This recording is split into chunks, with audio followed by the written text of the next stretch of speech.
Hey guys, இன்றைக்கி நான் உங்கள் கூட ஷேர் பண்ண போகிற வீடியோ பார்த்தீங்கன்னா, நாங்கள் ஊரில் இருந்தப்போ பண்ண வில்லேஜ் பார்பிக்யூ அவுட்டோரில் பண்ணது எப்படி உங்களுக்கு நாங்கள் பண்ணோன்றதை காட்ட போகிறேன். இந்த வீடியோ ரொம்ப நாளாக நாங்கள் பண்ணணும்னு நினச்சிட்டே இருந்தோம். பட் எங்களுக்கு டைமே கிடைக்கல. சரி, அந்த ஊர்லேருந்து கிளம்புறதுக்கு முன்னாடி ஒரு நாள் கண்டிப்பாக பண்ணணும்னு முடிவு பண்ணி பண்ணோம். இது ஜென்ரலாக பார்பிக்யூ பார்த்திங்கன்னா மேரினேஷன் ஒரு 8 to 10 hours நல்லா அந்த மசாலாவில் ஊறினா தான் நல்லாயிருக்கும். ஸோ அதனால் நாங்கள் காலையிலேயே சிக்கன் வாங்கி இந்த மாதிரி 2 பக்கமும் நல்லா கட் பண்ணி விட்டுட்டு மசாலா அப்புறம் தயிர் எல்லாத்தையுமே போட்டு ஒரு 8 to 10 hours கிட்ட ஊற வச்சிட்டோம். காலையிலேயே மசாலா நல்லா ஊறணுன்னா இந்த மாதிரி 2 பக்கமும் கோடு போட்டு மசாலாவெல்லாம் நல்லா பரட்டி விட்டு தயிரில் ஊற வைக்கணும். இதுக்கு நான் 3 ஸ்பூன் இஞ்சி பூண்டு பேஸ்ட் எடுத்திருக்கேன், 3 ஸ்பூன் தந்தூரி சிக்கன் மசாலா எடுத்தேன், 2 spoon red chilli powder, cornflour 3-4 spoon எடுத்துக்கிட்டேன், ஒரு 2 எலுமிச்சம்பழத்தை புழிஞ்சு விட்டுக்கோங்க. இதில் மஞ்சத்தூள் கொஞ்சம், அப்புறம் உப்பு ஆட் பண்ணிக்கோங்க தேவையான அளவு. உப்பு காரம் இதில் இப்போவே செக் பண்ணிவிடுங்க, ஊற வைக்கிறதுக்கு முன்னாடியே செக் பண்ணிக்கோங்க.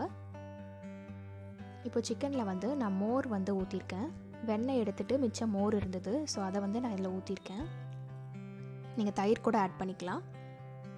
இந்த மசாலாவெலாம் சேர்த்து நல்லா ஊற வச்சுருங்க. மிக்ஸ் பண்ணிவிட்டு ஒரு 8 to 10 hours மேரினேட் ஆகலாம். மினிமம் ஒரு 2 மணி நேரமாவது ஊறினா தான் நல்லாயிருக்கும். இது இப்போ ஃப்ரிட்ஜில் வச்சுருவேன். நான் விறகெல்லாம் எடுத்துகிட்டு காய வச்சிட்டோம் காலையிலேயே. நாங்கள் இப்போ நைட் நாங்கள் எப்படி பண்ணோன்றதை பாருங்கள். மணலில் நாங்கள் அந்த மாதிரி செட்டப் பண்ணிட்டோம் கேம்ப்ஃபயர். ஃபஸ்ட்டு பனை ஓலை இங்கே நிறைய கிடைக்கும் எங்களுக்கு, ஸோ அதை அடியில் வச்சிட்டோம். அதை அடியில் வச்சுட்டு மேலே ஃபுல்லாக அந்த மாதிரி கட்டை அடுக்கிட்டோம். கொஞ்சம் கொஞ்சமாக நாங்கள் வுட் ஆட் பண்ணோம். ஃபஸ்ட்டு இந்த பனை ஓலையை பற்ற வச்சுட்டு இந்த பக்கம் நாங்கள் பார்பிக்யூக்கு அந்த செட்டப் பண்ணி வச்சுருந்தோம்.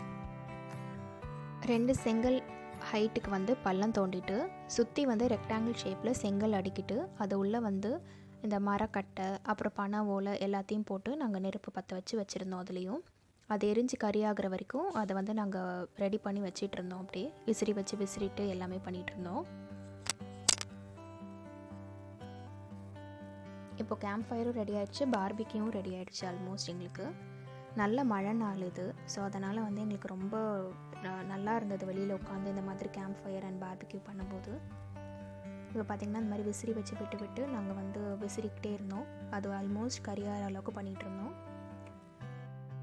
காலையில் மேரினேட் பண்ணி வச்ச சிக்கன் கூடயே வெங்காயம் தக்காளியை க்யூபாக கட் பண்ணி அந்த மேரினேட் கூடயே நான் ஆட் பண்ணிட்டேன். க்ரில் பண்ணுறதுக்கு முன்னாடி க்ரீஸ் பண்ணிட்டேன். இப்போ அந்த சிக்கன் பீசஸ்லாம் எடுத்து அடுக்கிட்டேன். ஸ்கியூவர்ஸில் வெங்காயம் தக்காளி இது ரெண்டுத்தையுமே நான் இன்சர்ட் பண்ணி அதையும் பக்கத்தில் வச்சுருந்தேன். கேம்ப் ஃபயரில் பசங்க ரொம்ப ஹாப்பியாக என்ஜாய் பண்ணாங்க. ஆக்சுவலாக நாங்கள் இதுக்கப்புறம் ஊருக்கெலாம் போயிட்டோன்னா இந்த மாதிரி எங்களுக்கு ஒரு அட்மாஸ்பியர் கிடைக்குமான்னு எங்களுக்கு தெரியல. ஸோ அதனால் இங்கேயே நாங்கள் நல்லா என்ஜாய் பண்ணோம். ஆக்சுவலாக இப்போ அந்த தந்தூரி மேலேயே நான் பட்டர் கொஞ்சம் ஆட் பண்ணிட்டேன்.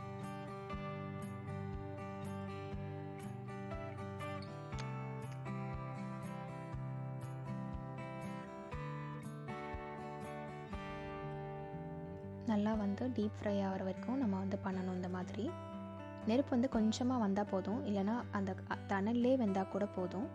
கொஞ்சமாக நான் நெருப்பு வச்சுக்கிட்டேன். அதில்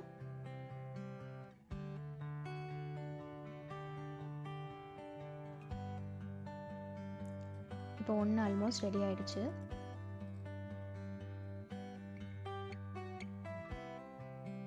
கொஞ்சமாக நெருப்பு இருந்ததுன்னா ரொம்ப நல்லாயிருக்கும். நாங்கள் ஆக்சுவலாக இன்னொரு மெத்தடும் ட்ரை பண்ணி பார்த்தோம். சிக்கனில் நாங்கள் கயிறு மாதிரி கட்டிட்டு அதை டேரெக்டாக நெருப்பில் சுட்டு சாப்பிட்டா எப்படி இருக்கும்னு ட்ரை பண்ணோம். அதுவும் ரொம்ப ரொம்ப டேஸ்ட்டாக இருந்தது. வேறு லெவலில் சூப்பராக இருந்தது. ஆக்சுவலாக அது டேரெக்டாக ஃபயரில் வச்சு சாப்பிட்டோம்.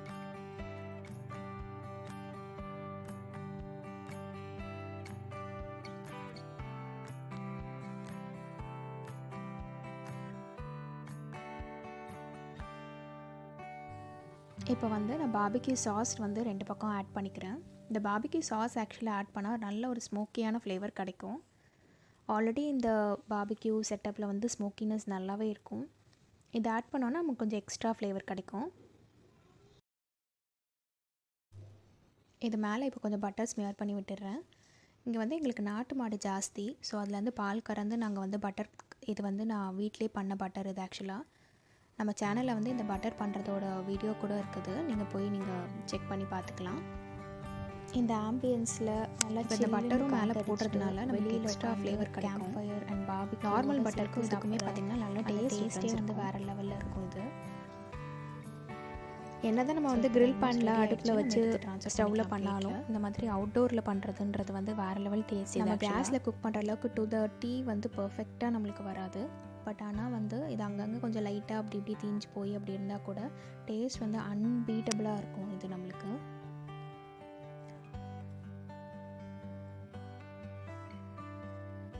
ஆனியன் டொமேட்டோஸ்லாம் கூட நல்லா வந்து கிரில் ஆகிடுச்சு. இப்போ இதை நம்ம கேம்ப் ஃபயரில் வந்து சுற்றி உட்காந்து சாப்பிடலாம். இந்த மாதிரி ஒரு ஆம்பியன்ஸில் இது வந்து எங்களுக்கு ரொம்ப புதுசாக இருந்தது. இந்த மாதிரி பண்ணுறது அன்ஃபர்கெட்டபிள் மெமரி இது எங்களுக்கு ஆக்சுவலாக. இந்த மாதிரி ஆப்பர்ச்சுனிட்டி உங்களுக்கும் ஒரு வாட்டி கிடச்சிதுன்னா கண்டிப்பாக இந்த மாதிரி நீங்களும் ஒரு வாட்டி ட்ரை பண்ணி பாருங்கள். திரும்ப திரும்ப நீங்கள் ட்ரை பண்ணிகிட்டே இருப்பீங்க. டேஸ்ட் அவ்வளோ நல்லாயிருக்கும் இது.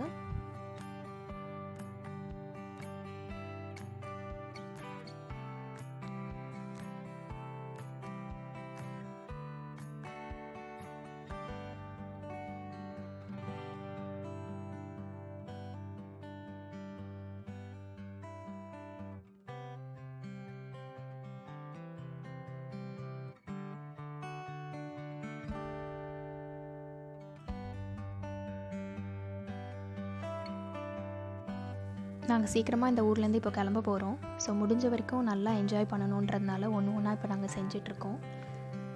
நெக்ஸ்ட் வீடியோ இதே மாதிரி ஒரு இன்ட்ரெஸ்டிங் அண்ட் டிஃப்ரெண்ட்டான ஒரு வீடியோவோட உங்களை நான் மீட் பண்ணுறேன். இந்த வீடியோ உங்களுக்கு கண்டிப்பாக பிடிச்சிருக்கும்னு நினைக்கிறேன். பிடிச்சிருந்தால் லைக் பண்ணுங்கள், உங்கள் ஃப்ரெண்ட்ஸோட கண்டிப்பாக ஷேர் பண்ணுங்கள், அண்ட் மறக்காமல் சேனலுக்கு சப்ஸ்கிரைப் பண்ணுங்கள். தேங்க்யூ.